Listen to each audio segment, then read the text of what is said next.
வணக்கம். ஆகாஷ்வாணி.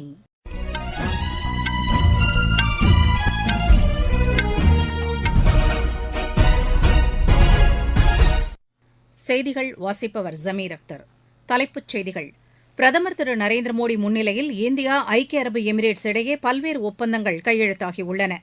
பாதுகாப்புத்துறை அமைச்சர் திரு ராஜ்நாத் சிங் இன்று பிரிட்டன் பிரதமர் திரு ரிஷி சுனக்கை சந்தித்து பேசுகிறார்.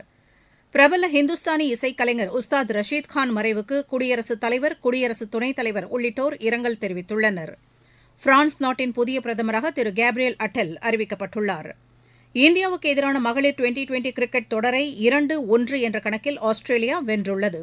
இனி விரிவான செய்திகள். குஜராத் மாநிலத்தில் 10வது உலக முதலீட்டாளர்கள் மாநாட்டை பிரதமர் திரு நரேந்திர மோடி இன்று தொடங்கி வைக்கிறார். இம்மாநாட்டையொட்டி அகமதாபாத்தில் 5 நாள் உலக வர்த்தக கண்காட்சியையும் பிரதமர் நேற்று தொடங்கி வைத்தார்.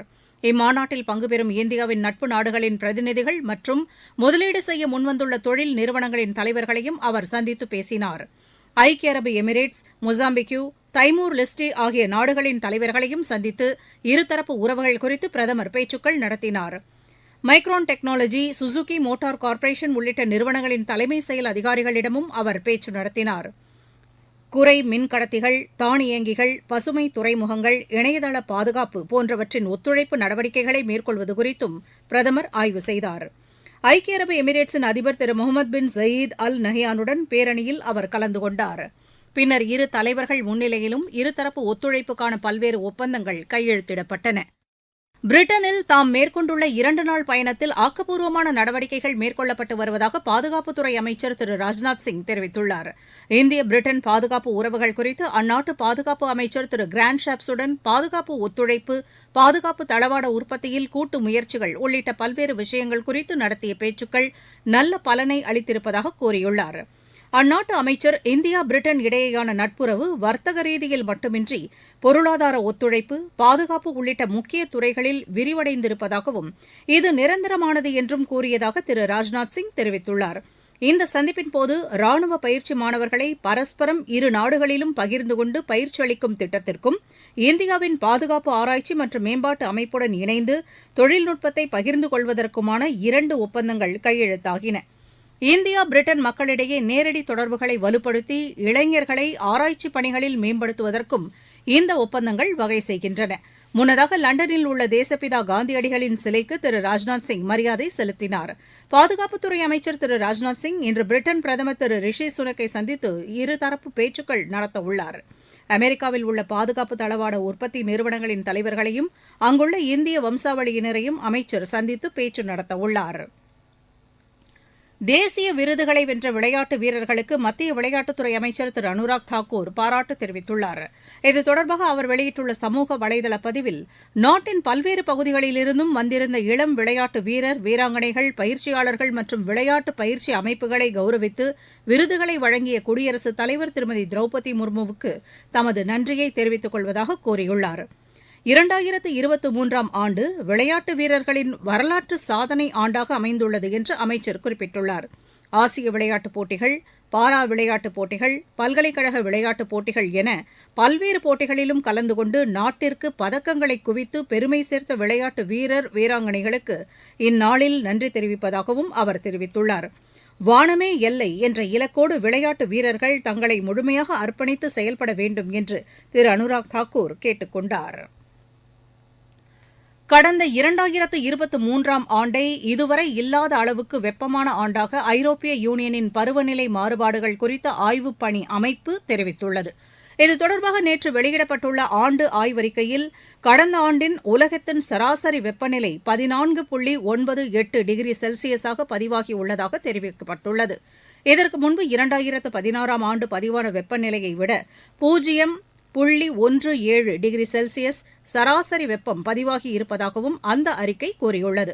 இந்த அறிக்கை குறித்து தெரிவித்த பருவநிலை ஆய்வகத்தின் துணை இயக்குநர் சமந்தா பர்கீஸ், இந்த பருவநிலை மாறுபாட்டிற்கு தொழிற்சாலைகளின் பெருக்கம் உள்ளிட்ட மனித நடவடிக்கைகளே காரணம் என்று கூறினார். நீங்கள் கேட்டுக்கொண்டிருப்பது ஆகாஷவாணியின் செய்தி அறிக்கை. यही समय है, सही समय. இதுதான் வேளை, சரியான வேளை. ஒவ்வொரு தேசத்தின் வளர்ச்சி பயணத்தின் போதும் தேசம் முன்வந்து புதிய உறுதிப்பாடுகளோடு முன்னேற்ற பாதையிலே பயணிக்கக்கூடிய அற்புதமான ஒரு வேளையும் பிறக்கும். புதிய பாரதத்தின் துவக்கத்தின் இது அமுத காலம். இதுவே கோடானு கோடி நாட்டு மக்களுடைய உறுதிப்பாடாகும். அமுத காலம் 25 ஆண்டுகளுக்கு ஆனது. ஆனால் நாம் நம்முடைய லட்சியங்களை அடைவதற்காக இப்போதிலிருந்தே முனைப்புடன் செயல்பட வேண்டும். भारत को गढ़ने का यही समय है. பிரபல ஹிந்துஸ்தானி இசைக்கலைஞரும் பாடகருமான உஸ்தாத் ரஷீத் கான் நேற்று கொல்கத்தாவில் காலமானார். அவருக்கு வயது 55. புற்றுநோய் காரணமாக மருத்துவமனையில் சிகிச்சை பெற்று வந்த அவர் சிகிச்சை பலனின்றி உயிரிழந்தார். ஹிந்துஸ்தானி இசையுலகில் மாஸ்ட்ரோ என்று பலராலும் பாராட்டப்பட்ட உஸ்தாத் ரஷீத் கான் பத்மபூஷன் விருது பெற்றவர் என்பது குறிப்பிடத்தக்கது. அவரின் மறைவுக்கு குடியரசுத் தலைவர், குடியரசு துணைத் தலைவர் உள்ளிட்டோர் இரங்கல் தெரிவித்துள்ளனர். குடியரசுத் தலைவர் திருமதி திரௌபதி முர்மு வெளியிட்டுள்ள செய்தியில், ஜுகல்பந்தி இசை நிகழ்ச்சிகளை நவீன யுக்திகளை புகுத்தி சாதனை படைத்தவர் உஸ்தாத் ரஷீத் கான் என்று புகழாரம் சூட்டியுள்ளார். ஹிந்துஸ்தானி இசையை வளமாக்கியவர் என்றும் அவர் தெரிவித்துள்ளார். குடியரசு துணைத் தலைவர் திரு ஜெக்தீப் தங்கர் விடுத்துள்ள செய்தியில், ஹிந்துஸ்தானி இசை உலகிற்கு மதிப்புமிக்க பொக்கிஷத்தை அளித்தவர் என்று கூறியுள்ளார். நாட்டிற்கு மட்டுமின்றி உலக அளவில் ஹிந்துஸ்தானி இசைக்கு பெருமை சேர்த்தவர் உஸ்தாத் ரஷீத் கான் என்றும் அவர் குறிப்பிட்டுள்ளார். அவரது மறைவு மிகுந்த வருத்தத்தை ஏற்படுத்தியுள்ளதாகவும் குடியரசு துணைத் தலைவர் தெரிவித்துள்ளார். நாடு முழுவதும் மேற்கொள்ளப்பட்டு வரும் நமது லட்சியம் வளர்ச்சியடைந்த பாரதம் யாத்திரை பொதுமக்களிடையே பெரும் வரவேற்பை பெற்றுள்ளது. மத்திய அரசின் திட்டங்கள் குறித்து விழிப்புணர்வை ஏற்படுத்துவதோடு விடுபட்ட பயனாளிகளுக்கு திட்டங்கள் சென்றடைவதை உறுதி செய்யும் நோக்கில் இந்த யாத்திரை நடத்தப்பட்டு வருகிறது. திருப்பத்தூரில் நடைபெற்ற இந்த யாத்திரையில் ஆயுஷ்மான் மருத்துவ காப்பீடு மற்றும் உஜ்வாலா இலவச சமையல் எரிவாயு இணைப்பு திட்டம் குறித்து எடுத்துரைக்கப்பட்டது. இந்த நிகழ்ச்சி தங்களுக்கு மிகவும் பயனுள்ளதாக அமைந்ததாக இதில் பங்கேற்றவர்கள் தெரிவித்தனர். என் பெயர் இந்திரகுமாரி. நான் தெக்குப்பட்டு பஞ்சாயத்துல இருந்து பேசுறேன். மத்திய அரசுல இருந்து வேன் வந்தது. அவங்க சொன்ன திட்டங்கள் எல்லாமே எங்களுக்கு பயனடைஞ்சதா இருந்தது, உபயோகமாவும் இருந்தது. மருத்துவ காப்பீடை பத்தி சொன்னாங்க. இந்த வேன் மூலியமா ஃப்ரீ கேஸ பத்தி சொன்னாங்க. தெரியாது இருந்தது, இப்ப தெரிஞ்சுக்கணும், பயனடைஞ்சோம். மத்திய அரசின் திட்டங்கள் அனைத்தும் எங்களுக்கு பயனுள்ளதாக இருக்கிறது. மத்திய அரசிற்கு மிக்க நன்றி.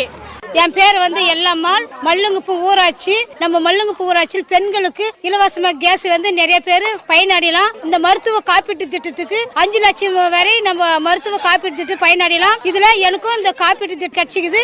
மத்திய அரசுக்கு நம்ம மல்லுங்குப்பு ஊராட்சி சார்பாக, திருப்பத்தூர் மாவட்ட சார்பாகவும் நன்றியை தெரிவித்துக் கொள்கிறேன். பிரான்ஸ் நாட்டின் புதிய பிரதமராக திரு கேப்ரியல் அட்டெல் அறிவிக்கப்பட்டுள்ளார். அதிபர் திரு இமானுவேல் மேக்ரான் விடுத்துள்ள அறிவிப்பில், தற்போது கல்வி அமைச்சராக உள்ள திரு கேப்ரியல் பிரதமராக செயல்படுவார் என்று தெரிவித்துள்ளார். பிரான்ஸ் அரசியல் வரலாற்றில் 34 வயதான திரு கேப்ரியல் மிக குறைந்த வயதில் பிரதமராக பொறுப்பேற்றவர் என்ற பெயரை பெற்றுள்ளார். பூட்டான் நாடாளுமன்ற தேர்தலில் மக்கள் ஜனநாயக கட்சியின் வெற்றிக்கு பிரதமர் திரு நரேந்திர மோடி வாழ்த்து தெரிவித்துள்ளார். அக்கட்சியின் தலைவர் ஷெரிங் டோப்கேயுடன் இணைந்து இருதரப்பு உறவுகளையும் ஒத்துழைப்பையும் மேம்படுத்த இந்தியா ஆர்வம் கொண்டிருப்பதாக பிரதமர் கூறியுள்ளார். அமெரிக்காவின் கிழக்கு மாகாணங்களைச் சேர்ந்த 16 மாகாணங்களில் வீசிய புயல் காரணமாக 4,18,000க்கும் மேற்பட்ட வீடுகளில் மின் இணைப்பு துண்டிக்கப்பட்டது. வர்த்தக நிறுவனங்களும் மின் விநியோகமின்றி பெரும் பாதிப்புக்குள்ளாகின. புளோரிடா மாகாணத்தில் 1,02,000க்கும் மேற்பட்ட மின் விநியோக கட்டமைப்புகள் பாதிப்புக்கு உள்ளாகியுள்ளன. ஜார்ஜியா மற்றும் வடக்கு கரோலினா மாகாணங்களிலும் மின் விநியோக கட்டமைப்புகள் சேதமடைந்துள்ளன. இந்தியாவுக்கு எதிரான 3வது மற்றும் இறுதி டுவெண்டி மகளிர் கிரிக்கெட் போட்டியில் ஆஸ்திரேலியா 7 விக்கெட் வித்தியாசத்தில் வெற்றி பெற்றது. மும்பையில் நேற்றிரவு நடைபெற்ற இப்போட்டியில் முதலில் களமிறங்கிய இந்தியா நிர்ணயிக்கப்பட்ட 20 ஓவரில் 6 விக்கெட் இழப்புக்கு 147 ரன் எடுத்தது. 148 ரன் என்ற வெற்றி இலக்குடன் களமிறங்கிய ஆஸ்திரேலிய அணி 18.4 ஓவரில் 3 விக்கெட் இழப்புக்கு 149 ரன் எடுத்து வெற்றி பெற்றது. இந்த தொடரை ஆஸ்திரேலியா 2-1 என்ற கணக்கில் கைப்பற்றியுள்ளது. மலேசிய ஓபன் பேட்மிண்டன் போட்டியின் ஆடவர் ஒற்றையர் பிரிவில் ஸ்ரீகாந்த் காலிறுதிக்கு முந்தைய சுற்றுக்கு முன்னேறியுள்ளார். மீண்டும் தலைப்புச் செய்திகள். பிரதமர் திரு நரேந்திர மோடி முன்னிலையில் இந்தியா ஐக்கிய அரபு எமிரேட்ஸ் இடையே பல்வேறு ஒப்பந்தங்கள் கையெழுத்தாகியுள்ளன. பாதுகாப்புத்துறை அமைச்சர் திரு ராஜ்நாத் சிங் இன்று பிரிட்டன் பிரதமர் திரு ரிஷி சுனக்கை சந்தித்து பேசுகிறார். பிரபல ஹிந்துஸ்தானி இசைக்கலைஞர் உஸ்தாத் ரஷீத் கான் மறைவுக்கு குடியரசுத் தலைவர், குடியரசு துணைத் தலைவர் உள்ளிட்டோர் இரங்கல் தெரிவித்துள்ளனர். பிரான்ஸ் நாட்டின் புதிய பிரதமராக திரு கேப்ரியல் அட்டெல் அறிவிக்கப்பட்டுள்ளார். இந்தியாவுக்கு எதிரான மகளிர் டுவெண்டி கிரிக்கெட் தொடரை 2-1 என்ற கணக்கில் ஆஸ்திரேலியா வென்றுள்ளது. இத்துடன் இந்த செய்தி அறிக்கை நிறைவு பெற்றது.